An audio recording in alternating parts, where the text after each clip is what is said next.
오늘 우리에게 주시는 하나님의 말씀을 받겠는데요. 오늘은 여호수아 12장 1절에서 24절까지 말씀, 제가 한 절, 여러분이 한 절 읽도록 하겠습니다. 1절입니다. 이스라엘 자손이 요단 저편 해 돋는 쪽 곧 아르논 골짜기에서 헤르몬 산까지의 동쪽 온 아라바를 차지하고 그 땅에서 쳐 죽인 왕들은 이러하니라. 시온은 헤스본에 거주하던 아모리 족속의 왕이라.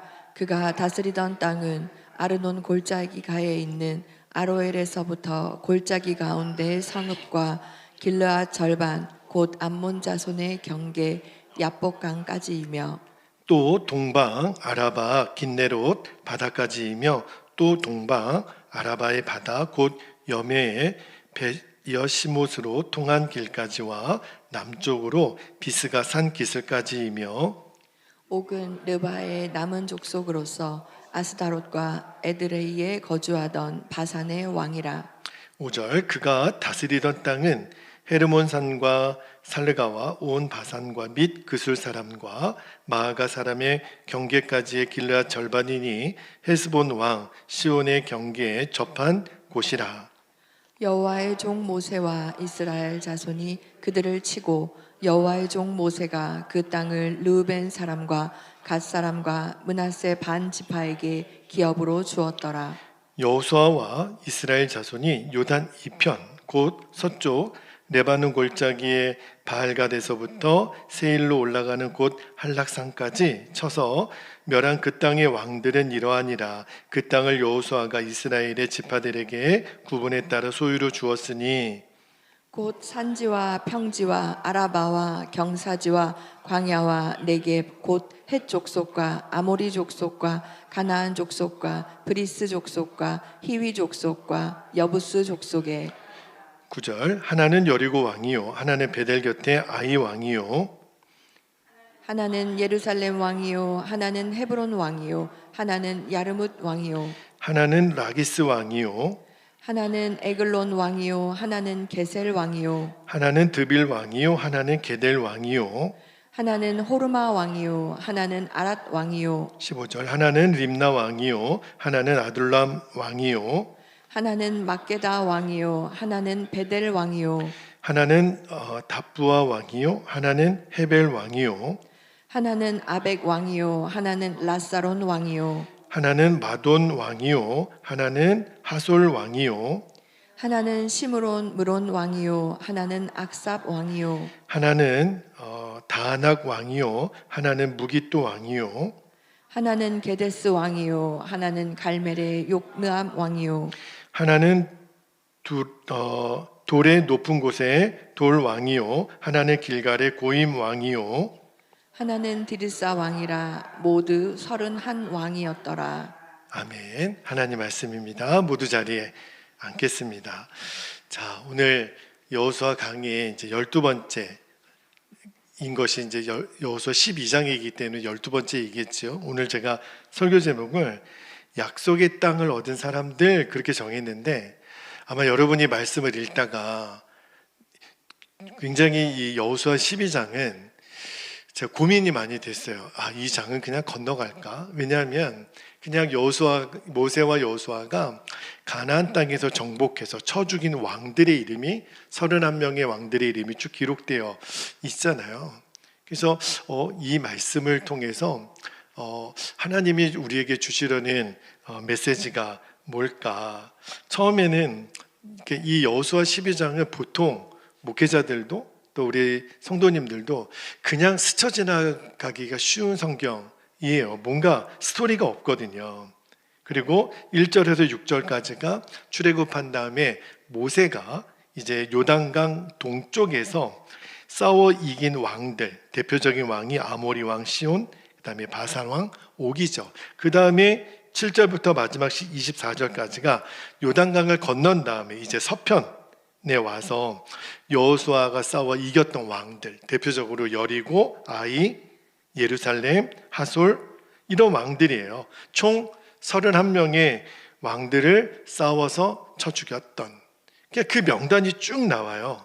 너무너무 낯선 이름들이고, 그리고 굉장히 좀 지루할 이름들을 하나님이 왜 기록하셨을까? 오늘 그 말씀을 좀 나누기를 원해요. 이 말씀은 하나님이 저와 여러분에게, 우리가 보통 조선왕조 500년 왕들의 이름을 여러분 암기하시는 분들 계시지요? 뭐 우리가 태종태세 문단세 하면서 외웠었잖아요. 이 왕들의 이름을 암기하려고 하시는 건가? 그게 아니라 하나님이 이 여호수아 12장에서 하시려고 하는 진짜 메시지가 있어요. 그게 뭐냐면, 모세나 여호수아가 얼마나 위대한 영웅인가 그걸 말하는 게 아니라, 하나님은 약속하신 것을 반드시 이루시는 분이시다, 그것을 말하는 거예요. 여러분, 하나님은 약속만 하지는 않으세요. 약속한 것을 반드시 이루세요. 우리도 약속을 하죠. 여러분은 약속을 잘 지키는 편이세요? 자신이 없으세요? 저도 자신이 좀 없어요. 약속을 잘 못 지킬 때가 있거든요. 왜냐하면 잊어버리기도 하고, 능력이 안 되기도 하고, 사정이 생기기도 하고. 근데 하나님은 하신 약속을 한 번도 잊으신 적도 없고 어기신 적도 없으세요. 자, 말씀 한 구절만 볼까요? 민수기 23장 19절에 보면 하나님 이렇게 말씀하시죠. 하나님은 사람이 아니시니 하나님이 유일하게 못하시는 것 거짓말을 하지 않으시고 인생이 아니시니 후회가 없으시도다. 어찌 그 말씀하신 바를 행하지 않으시며 하신 말씀을 실행하지 않으시랴. 이게 무슨 말이죠? 하나님은 거짓말도 못하시고 반드시 하셨다면 지키시는 분이시라는 거예요. 오늘 여호수아 12장 말씀이 그거를 증명한 성경인 거예요. 여러분, 우리도 지나온 인생을 돌아보면 그 하나님의 신실하심을 우리가 지금까지 경험해 왔잖아요. 우리가 뭐 잘나서 여기까지 온 겁니까? 하나님이 늘 붙드시고 인도하시고 참아주시고 용서하시고 약속을 이루셨기 때문에 우리가 이 자리에 있는 거잖아요. 오늘 말씀을 쭉 묵상하다가 그 하나님이 우리에게 주신 약속에 대해서 깊이 묵상하고 주신 은혜들을 여러분과 좀 세 가지로 나누고 기도하려고 하는데, 자, 첫 번째입니다. 첫 번째 주시는 말씀의 은혜가 뭐냐면 하나님은 약속을 기억하시는 분이라는 거예요. 자, 오늘 본문에서 먼저는 모세가 정복했던 그 요단강 동편의 두 왕을 소개하죠. 아모리 왕 시온, 바산 왕 옥. 그리고 아까도 말씀드렸지만 이제 여호수아가 가나안 땅에 들어와서 요단 서편에 있는 가나안 땅에서 31명의 왕들, 정복했던 왕들의 이름이 쭉 나오잖아요. 근데 여러분, 제가 눈여겨본 게 하나 있어요. 근데 하나님은 왜 모세의 승리와 여호수아의 승리를 따로 기록하지 않고 하나로 이렇게 연결해 놓으셨을까? 여러분은 혹시 궁금하셨는지 모르는데 저는 솔직히 궁금하더라고요. 왜 그러셨을까? 왜 그러셨을 것 같아요? 이거는 하나님의 약속은요, 지도자가 바뀌어도 계속 이어진다라는 걸 말하는 거예요. 그러니까 모세가 죽었다고 하나님의 계획이 끝난 것도 아니고, 여호수아가 등장했다고 해서 하나님의 없던 계획이 새로 시작되는 것도 아니고, 처음부터 끝까지 다 하나님이 디자인해 놓으신 계획의 역사예요. 자, 여러분, 이 약속이 언제 시작됐죠? 지금부터, 그러니까 이 여호수아 시대부터 600년 전에 하나님이 하나님의 백성으로 삼기를 원하여 택하신 한 사람이 있었어요. 그 사람이 누구냐면 아브라함입니다. 아브라함에게 하나님이 나타나셔서 약속하셨던 핵심이 뭐냐면, 내가 너의 자손들에게 이 땅을 줄 거야. 자, 600년 전에요. 그러니까 아브라함에게 하신 약속이 아브라함 때나 아들 이삭 때나 야곱 때나 요셉 때 이루어진 게 아니에요. 자그마치 600년이 지난 바로 오늘 여호수아 12장에 내가 아브라함아 너의 자손에게 이 땅을 줄게, 그 약속이 600년 만에 이루어진 그날이 바로 여호수아 12장이에요. 그러니까 여호수아 12장은 하나님의 약속은 반드시 이루어지는구나. 그 성취의 본문이에요. 우리도 그렇죠. 때때로 신앙생활이 어려운 게 왜 그래요? 자, 우리가 하나님께 약속을 받았어요. 근데 하나님, 내게 주신 약속 언제 이루어 주세요? 기다리는 게 너무 힘들어요. 그죠? 근데 여러분, 우리는 하나님의 약속이 이루어지기까지 힘들어 할지는 모르겠지만 성경은 오늘 뭘 말하냐면 하나님의 시간은 정확하다는 거예요. 우리 눈에는 느리게 보이죠. 그러나 하나님의 시계는 한 번도 늦거나 틀린 적이 없습니다. 갈라디아서 6장 9절 말씀 같이 한번 읽어볼까요? 시작. 우리가 선을 행하되 낙심하지 말지니 포기하지 아니하면 때가 이름에 뭐하리라? 거두리라. 하나님의 때가 있다는 거예요. 자, 하나님은 지금도 우리 삶 속에서 하나님의 약속을 이루어가고 계세요. 답답할 때가 있죠. 그리고 우리가 눈물이 날 때도 있고 잘 이해가 안 되고, 그러나 하나님은 여전히 지금 일하고 계세요. 여러분, 요셉이 보디발의 집에서 종살이 할 때, 억울하게 누명 씌우고 감옥에 있을 때 하나님이 일하신다라는 게 요셉이 잘 느껴졌겠습니까? 이해가 안 됐을 거예요. 나오미의 며느리 룻이 예루살렘으로 돌아와서 밭에서 이삭을 줍고 있었어요. 거기서 보아스를 만나게 될 하나님의 계획을 알았겠습니까? 에스더가 왕후가 될 때 내가 죽으면 죽으리라, 이때를 위함인지 누가 알겠느냐. 에스더가 처음부터 그 계획을 알았겠습니까? 근데 나중에 지나고 보니까 기가 막힌 하나님의 손길이었다는 거예요. 여러분, 우리 인생도 앞을 보며 살아갈 때는 다 흩어져 있는 점들 같아요. 근데 뒤돌아보면 그 점들이 다 하나의 선으로 이어져 있는 거 있잖아요. 누가 그 선을 이으셨을까요? 하나님이. 우리의 지나온 인생을, 그 점처럼 보였던 내 인생을 하나님이 한 조각 한 조각 다 선을 이으셔서 우리를 지금까지 인도하신 거예요. 그러니까 오늘 본문에 나오는 여호수아 12장에 수많은 왕들의 이름이 나오죠. 다 기억도 안 돼요. 그런데 그거는 이스라엘이 잘해서 너희들이 정복한 게 아니야. 내가 너희들에게 600년 전에 아브라함에게 했던 약속을 드디어 오늘 이룬 그 명단, 그래서 기록된 이름들이 그 왕들의 이름이에요.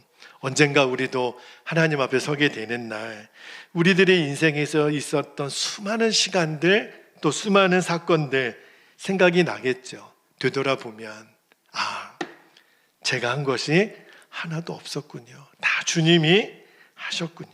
신실하신 하나님이 모든 약속을 다 이루어 주셨군요.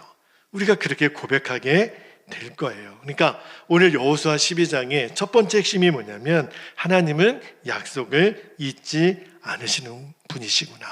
사람은 잊을지언정, 그죠? 사람은 변할지언정, 그러나 하나님은 기억하시고 변하지 않으세요. 그러므로 낙심할 이유가 없는 겁니다. 기도를 멈춰서는 안 되고 기다림을 포기하지 않게 되기를.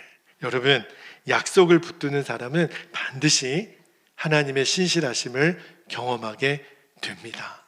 할렐루야. 두 번째 주시는 말씀에 은혜를 좀 나눌게요. 두 번째는 약속을 기억하시는 하나님이, 두 번째는요, 약속을 이루시는데 어떤 방법으로 이루시냐는 거예요. 함께 하심으로. 오늘 설교의 핵심입니다. 여러분, 하나님이 우리에게 수없이 많은 약속을 하시잖아요. 성경에 보면. 근데 그 이루는 방법이 뭐냐면 하나님은 내가 너와 함께 할게, 이것으로 이루신다는 거예요. 저는 오늘 여호수아 12장을 읽으면서 잘 이해가 안 되는 이상한 점을 하나 발견했어요. 31명의 왕들의 이름, 이제 정복했던 왕들의 이름이 나오는데, 근데 왜 전쟁 이야기는 안 나오지? 물론 여호수아 6장의 여리고나 7장의 아이성 같은 경우는 우리가 전쟁 이야기 봤지만, 근데 오늘 본문에서는 전쟁 이야기가 안 나와요. 어떻게 싸웠는지, 얼마나 많은 군사가 동원됐는지, 어떤 전략을 썼는지, 이스라엘 군대는 얼마나 용감했는지 그런 이야기가 없어요. 왜 그럴까?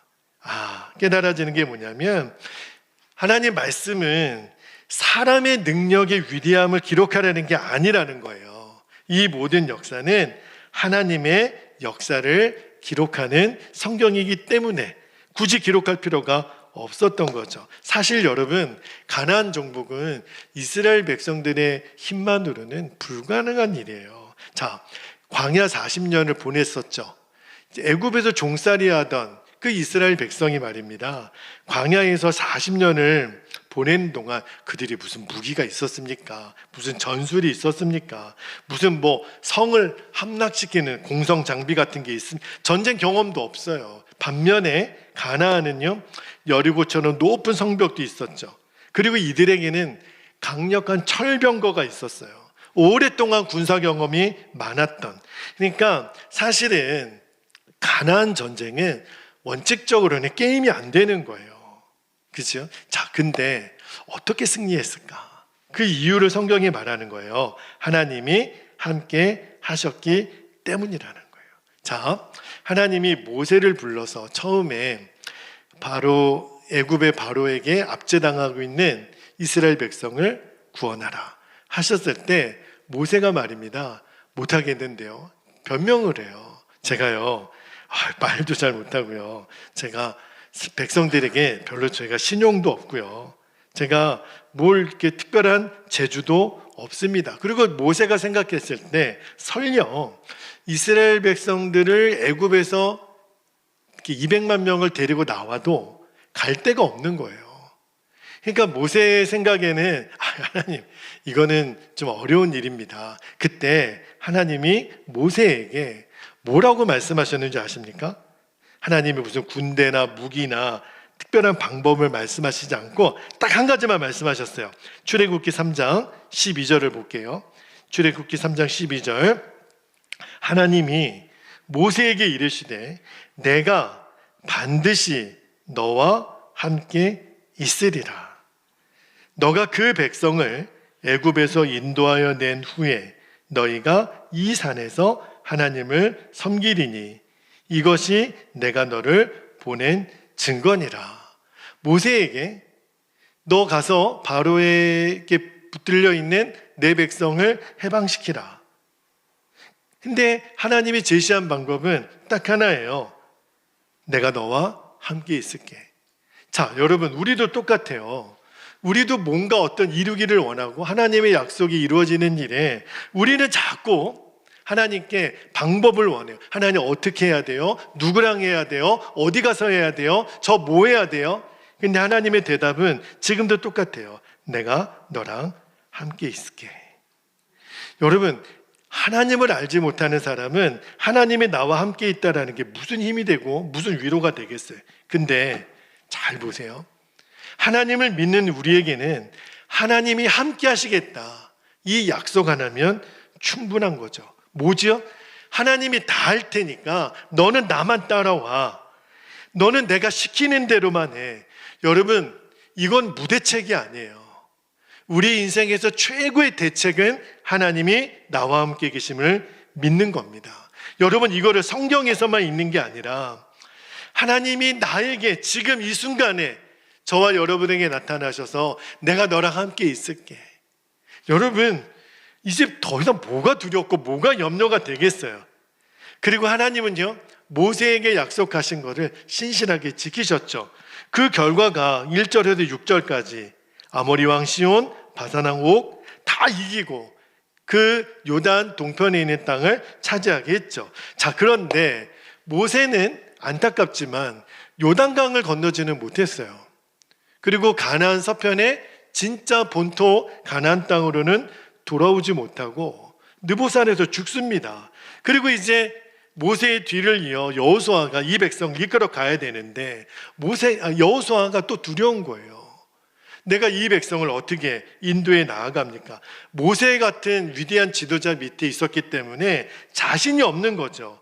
자, 근데 하나님이 그때도 자신 없어하는 여호수아에게, 우리가 여호수아 강의 1장 읽을 때 말씀드렸던 거예요. 너무너무 두려워하고 있는 여호수아에게 하나님이 말씀하신 게 뭐예요? 여호수아야, 너 기억하지? 내가 모세에게 약속했던 게 너 뭔 줄 아니? 함께 하시겠다는 거잖아요. 맞아.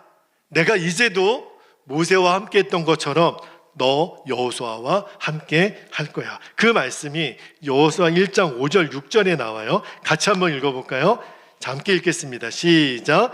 너의 평생에 너를 등이 대적할 자가 없으리니 내가 모세와 함께 있었던 것 같이 너와 함께 있을 것임이니라. 내가 너를 떠나지 아니하며 버리지 아니하리니 강하고 담대하라. 너는 내가 그들의 조상에게 맹세하여 그들에게 주리라 땅을 이 백성에게 차지하게 하리라.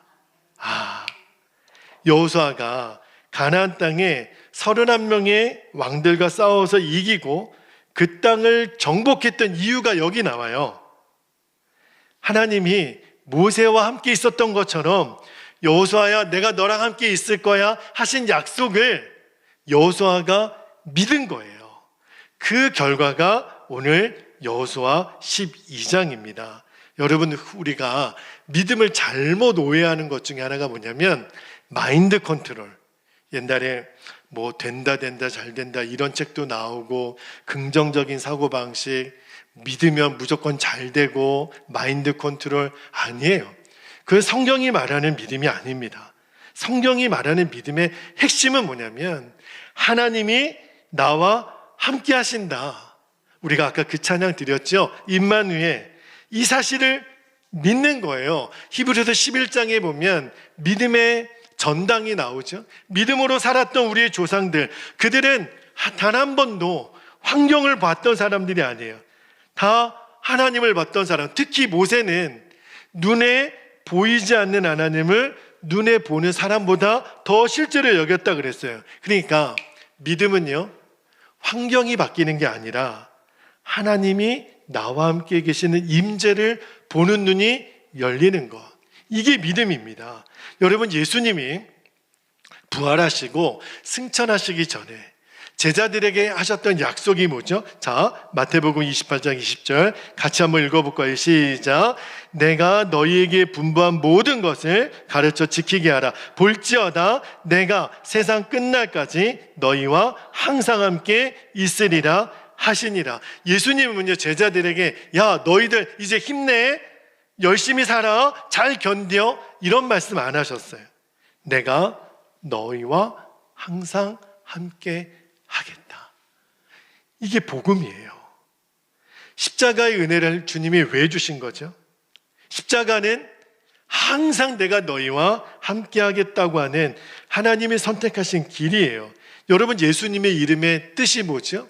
임마누엘이에요. 마태복음 1장 23절 제가 읽어볼게요. 보라, 처녀가 잉태하여 아들을 낳을 것이요 그의 이름을 뭐라고요? 임마누엘이라 하리라 하셨으니 이를 번역한즉 하나님이 우리와 함께 계시다 함이라. 그러니까 예수님의 탄생도 하나님이 함께 하심이고 성령의 오심도 하나님이 함께 하심이고 교회가 이 땅에 존재함도 하나님이 함께 하심이에요. 그러니까 저와 여러분이 받는 최고의 복은 지혜도 돈도 명예도 권력도 건강도 아니라 하나님이 함께 하시는 것. 이게 최고의 복이에요. 무리를 걸었던 베드로가 그게 가능했던 이유는 함께 계시는 예수님을 바라보니까. 근데 예수님이 분명히 함께 계시는데도 그거를 바라보지 못하고 풍랑이는 바람과 파도를 바라보다가 물에 빠졌어요. 왜냐하면 환경이 바뀐 게 아니에요. 시선이 바뀐 거예요. 함께 하시는 주님만 바라보면 우리도 무리를 걷게 됩니다. 여러분, 우리가 못 느끼는 뿐이지 주님은요, 한 번도 우리를 떠나신 적이 없어요. 심지어는요, 그 다윗이 이런 고백을 한 적이 있죠. 시편 139편 8절에 보면 이렇게 고백을 해요. 내가 하늘에 올라갈지라도 거기도 계시며 소홀에 내 자리를 펼지라도 거기 계시니라. 하나님이 안 계신 곳은 없습니다. 심지어는요, 여러분에게 충격적인 사실 하나 알려드릴까요? 우리가 은밀한 죄를 지은 그 자리에도 하나님이 함께 계세요. 요셉이 보디발의 아내가 요셉에게 동침하고자 유혹을 할 때 요셉이 거절하죠. 근데 보디발의 아내가 뭐라고 얘기하는 줄 아십니까? 요셉, 이 집에는 너와 나밖에는 아무도 없어. 맞죠? 둘밖에 없었으니까. 근데 요셉이 뭐라 그래요? 내가 어찌하여 하나님께 득죄하리요. 이 자리에 하나님이 계십니다. 그러니까 만약에 요셉이 죄를 졌어도 하나님 앞에서 죄 짓는 것을 알고 있었죠. 여러분, 우리가 죄 짓는 그 자리에도 하나님이 함께 계세요. 이게 두려울 수도 있겠지만 사실은 위로죠. 여러분, 하나님이 함께 하심을 정말 믿는 사람은 담대할 수밖에 없습니다. 세계적인 선교사 데이비드 리빙스턴 선교사님이 16년 동안 아프리카 오지에서 선교사 사역을 감당했는데 사람들이 물어요. 선교사님, 어떻게 이 오지에서 이 외롭고 힘든 곳에서 견딜 수 있었습니까? 그때 리빙스턴 선교사님이 위대한 말씀을 하셨어요. 네, 제가 이 오지에서 선교 사역을 할 수 있었던 것은 딱 두 말씀 때문이었습니다. 하나는 내가 너희를 고아와 같이 버려두지 아니하리라. 또 하나는 내가 세상 끝날까지 너와 항상 함께 있으리라. 저는 그 약속을 믿고 지금까지 올 수 있었습니다. 그러니까 외로운 게 아니죠. 사람들이 봤을 때는 얼마나 힘들고 외로울까. 그게 아니라 하나님이 함께 있었던 거죠. 여러분, 우리도 똑같아요. 우리의 담대함이 어디서 나올까요? 하나님이 함께 하심을 진짜 믿는 사람은 담대함이 나와요. 그러니까 바울도 감옥에서 찬송할 수 있었고, 다니엘도 사자굴에서 평안할 수 있었고, 다니엘의 세 친구가 풀무불 앞에서도 절하지 않을 수 있었던 것은 하나님이 우리와 함께 계시니까. 그러니까 담대함이 나오는 거예요. 그러니까 여호수아 오늘 12장 말씀, 이 24절의 말씀이 딱 한 문장으로 요약이 되더라고요. 하나님이 함께 하셨다. 우리의 인생도 이렇게 됐겠구나. 만약에 저와 여러분에게 어떤 승리를 경험하게 된다면 그 이유는 내 능력, 내 지혜, 내가 잘나서 아니요. 우리가 어떤 승리를 경험했다면 끝까지 우리와 함께 계시는 하나님의 은혜입니다. 제가 이번에 성전 리모델링 공사를 진행하면서도 자다가도 생각해보면 이게 도대체 무슨 은혜인가. 우리 교회 안에 하나님의 계속해서 행하시는 일들, 우리가 이렇게 작고 부족한데 하나님은 계속해서 왜 하나님의 일을 행하여 주실까? 처음에 와서 교회 부채도 다 상환하게 해주시고, 내부 리모델링도 이렇게 마무리하게 해주셨고, 전도상으로 스타리아도 받게 해주시고, 우리 청년들을 보내주시고, 외부 리모델링도 하게 해주시고, 우리 같은 연약한 교회에서 두 번째로 일본 단기 선교도 가게 해주시고, 자다가도 눈물이 나요. 어떤 걸 깨달았냐면 하나님이 함께 하시는구나. 우리와 함께 하시는구나. 그러면 된 거예요.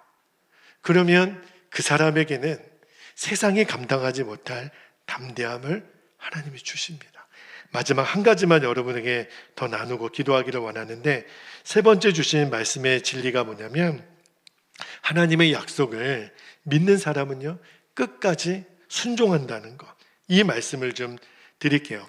저는 오늘 여호수아 12장을 읽다가 또 한 가지 주목해 봤던 게 뭐냐면 가나안 정복이 하루아침에 된 게 아니라는 것. 어느 날 자다가 뿅 하고 되어진 게 아니라는 거예요.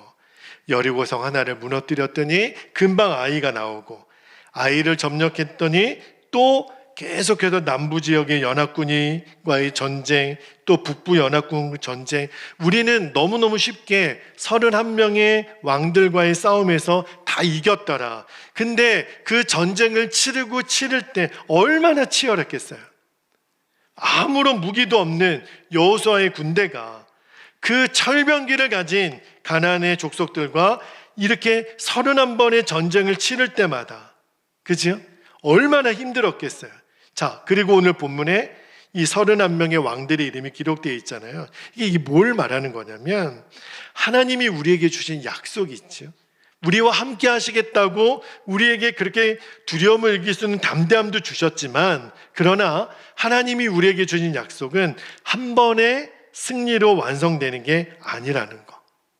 하나님은 약속하셨죠. 그러나 그 과정 속에서 우리가 해야 될 일이 있어요. 하나님의 백성들이 해야 될 일이 뭐냐면 끝까지 믿음으로 순종하는 것. 여리고도 순종으로 무너뜨린 거죠. 뭘 했어요? 매일 돌라고 해서 돈 거밖에 없었잖아요.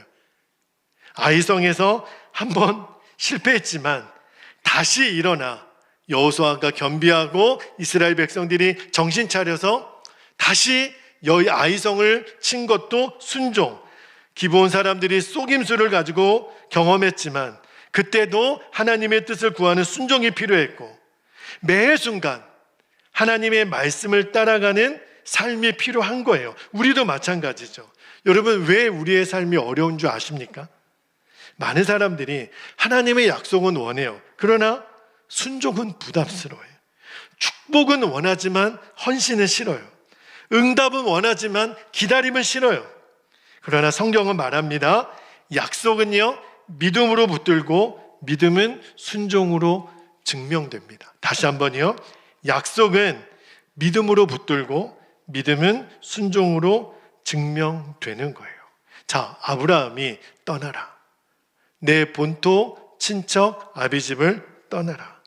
순종한 거예요. 믿었으니까. 노아에게 방주를 지어라.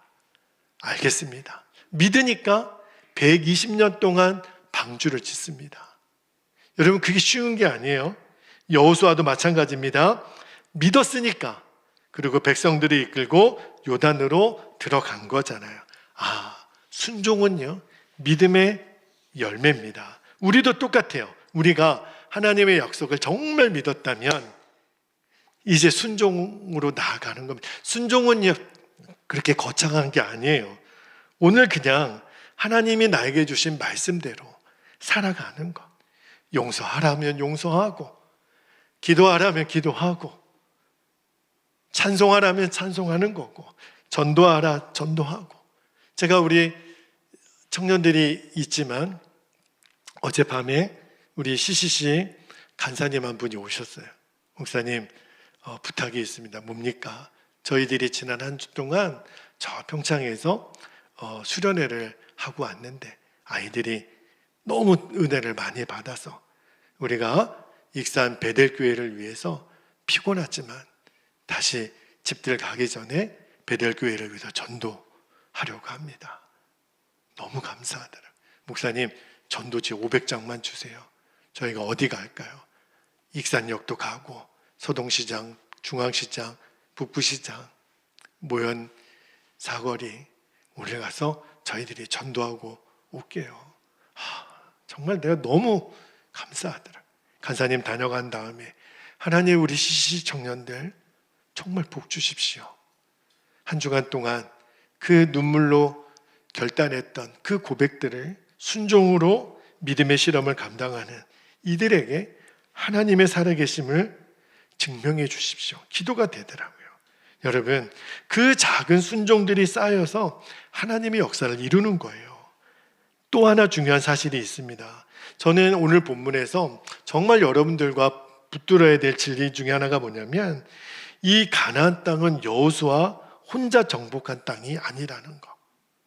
삼손과 같이 아주 무지막지한 힘을 가진 그런 괴력의 사람을 소개한 적도 있어요. 사사기 시대 때. 근데 그 이유로는 하나님은 어떤 하나님의 역사를 이룰 때 혼자 어떤 영웅을 하나님이 드러내지 않으세요. 하나님은 12지파가 함께 싸우도록 하십니다. 이게 뭘 말하냐면 함께 울고 함께 기도하고 함께 순종했기 때문에 함께의 승리를 경험하는 거예요. 여러분, 신앙은요, 개인적이긴 하지만 개인주의적은 아닙니다. 무슨 말이냐면 혼자 내가 믿음 생활을 할 수 있지만 그러나 혼자 독불장군이 되어서는 안 돼요. 그래서 하나님이 하신 일이 뭐죠? 교회를 세우신 거예요. 이렇게 함께 모여 예배하고, 함께 모여 기도하고, 함께 울고, 함께 말씀을 나누고, 그때 우리의 믿음이 견고해지는 거예요. 그래서 히브리서 10장에 우리에게 마지막 때가 될수록 모이기에 힘쓰라. 자, 히브리서 10장 25절에 한번 볼게요. 모이기를 피하는 어떤 사람들의 습관과 같이 하지 말고 오직 권하여 그날의 가까움을 볼수록 더욱 그리하자. 더욱 그리하자는 게 뭐예요? 더욱 함께 모이자. 그래서 우리가 이렇게 함께 모여 예배하는 겁니다. 여러분, 교회는요, 완벽한 사람들이 모인 곳이 아니에요. 교회는 같은 약속을 붙든 사람들이 함께 걸어가는 공동체입니다. 그래서 우리가 이렇게 모인 거예요. 여러분에게 부탁합니다. 그래서 여러분, 서로를 붙들어 주세요. 서로를 위해 기도해 주시고 격려해 주시고 하나님의 약속을 함께 기억하게 해주세요. 권사님, 집사님, 성도님, 우리 형제 자매님, 하나님이 이렇게 약속하셨잖아요. 우리 그 약속 믿는 거잖아요. 그래서 지금 또 순종하는 거잖아요. 그렇게 같이 혼자보다 함께 길을 걸어가 주시기를, 그때 믿음이 더 멀리 갈 수 있는 거거든요. 저는 저와 여러분의 인생에도 여호수아 12장이 기록될 거라고 믿어요. 처음에는 여호수아가 정복한 왕들의 명단으로 읽어졌지만 그게 아니라 여호수아 12장은 하나님의 신실하심, 하나님은 약속하신 거를 반드시 지키시는 거구나. 그러니까 저와 여러분의 여호수아 12장은 이스라엘 백성들이 그랬을 거 아니에요. 왕들의 이름이 기록될 때마다 아 맞아, 저 왕도 하나님이 이기게 해주셨지, 아 맞아, 저 족속과도 하나님이 이기게 해주셨지, 여기까지 인도하신 분은 하나님이시지, 그분의 이름이 에베네셀 하나님이에요. 우리도 언젠가 인생을 돌아볼 때 그때 뭐가 도대체 기억이 나겠어요? 아, 그때 내가 좀 잘났지, 내가 한 인물했지, 내가 한 순종했지, 그게 아니라 내가 잘한 일은 하나도 기억이 안 나는데 하나님이 은혜로 나를 붙드셨지. 그때 우리 성전 리모델링 한 것도 하나님의 은혜였지. 일본을 갔다 온 것도 하나님의 은혜였지. 수련회를 갔다 온 것도 하나님의 은혜였지. 우리의 모든 것은 돌아보면 함께 하신 하나님의 손길이었어요. 우리 각자의 인생에도, 그죠? 여호수아 12장이 기록될 거예요. 주님이 말씀하십니다. 이 어려움도 내가 너와 함께 할게. 너의 눈물을 내가 닦아줄게. 너의 가정은 내가 지킬 거야. 이 교회도 내가 세울 거야. 그때 우리들의 입술에서 나오는 고백은 모든 것 하나님이 하셨습니다. 이 고백밖에 없어요. 말씀을 마무리하고 기도할 텐데, 여러분에게 지금 어떤 두려움이 있거나 앞이 캄캄한 것처럼 느껴지는 그런 분이 있다면 오늘 여호수아 12장이 우리에게 말씀하십니다. 하나님은 지금도 약속을 이루고 계신다. 우리는 다 결과를 모르죠.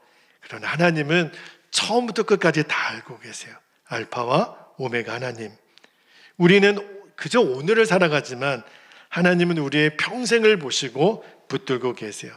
그래서 오늘 두려움이 아니라 약속을 붙드시기를, 우리가 어떤 환경이나 문제보다 임마누엘의 주님을 바라보시기를, 리빙스턴 선교사님이 붙들었던 나를 고아와 같이 버려두지 아니하시고 세상 끝날까지 나와 함께 하시는 주님, 그 주님처럼 저는 이 약속은 모세에게만 주신 것이 아니고 여호수아에게만 주신 것이 아니고 사도들에게만 주신 것이 아니고 리빙스턴에게만 주신 것이 아니고 저와 여러분에게 주신 하나님의 약속임을 믿기를 축복합니다. 여호수아 12장은 정복의 기록 같았지만 이제 우리에게도 앞으로 믿음으로 걸어가게 될 길이 남아 있잖아요. 우리는 31명의 왕들과 앞으로 더 싸워야 될지 모르겠어요. 그런데 여러분, 우리 앞에 계신 하나님은 모세와 여호수아와 사도들과 리빙스턴 모세와만 함께 하신 하나님이 아니라 우리와 함께 하신 하나님, 우리와 함께 하신 하나님, 그리고 시작하신 일은 반드시 이루시는 하나님, 그분을 신뢰하고 오늘도 우리가 이 믿음의 길을 순종으로 걸어갈 수 있게 되기를 축복합니다. 그리고 하나님의 약속이 성취되는 일에 여러분이 하나님의 증인으로 쓰시기를 주님의 이름으로 축복합니다. 기도하겠습니다. 오늘도 두 가지 기도 제목을 우리가 붙들고 기도하기를 원합니다. 스크린에 제가 여러분에게도 보여드릴 텐데, 첫 번째 기도 제목은 언제나입니다. 한 0.1초도 빠지지 않고 나와 함께 하신다는 약속을 정말 믿는 거예요. 그리고 어떤 환경에서도 강하고 담대하게 하옵소서. 두 번째, 하나님의 약속을 끝까지 신뢰했다면 이제는 믿음으로 순종의 걸음을 내딛는 겁니다. 그리고 나의 삶이 하나님의 신실하심을 증거하는 간증이 되게 하여 주십시오. 이제 성전 리모델링 마지막 마무리하는 한 주간, 일본의 단기 선교를 다녀오는 4박 5일의 모든 일정도 우리와 함께 하시는 하나님, 그 하나님의 신실하심을 매 순간마다 경험하는 간증의 주인공으로 우리 모두가 서게 해주시도록 이 시간 주님의 이름을 간절히 부르고 우리 합심하여 통성으로 기도하겠습니다. 주여